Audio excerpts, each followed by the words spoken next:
काल आषाढी एकादशी होती आणि पनवेलच्या बजरंग दलाच्या कार्यकर्त्यांना एक खबर मिळाली की तळोजामध्ये गायीची कत्तल केली जाणार आहे। त्यामुळे कायद्याप्रमाणे ते पोलीस स्टेशनला गेले, तिथून त्यांनी पोलिसांना सोबत घेतलं आणि तळोजातल्या त्या मोहल्ल्यामध्ये आपले गोरक्षक गेले।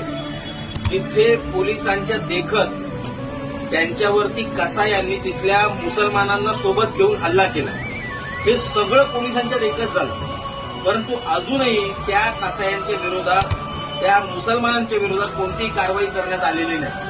फक्त गुन्ह्याची काहीतरी नोंद झालेली आहे, परंतु कारवाईच्या नावाने सगळं शून्य आहे। आता माननीय एकनाथ शिंदे, माननीय देवेंद्र फडणवीस, तुम्हीच सांगा, तुम्ही कोम्बिंग ऑपरेशन करणार आहात तिथे की आता हिंदूंनी स्वतः जाऊन कोम्बिंग ऑपरेशन करायचं?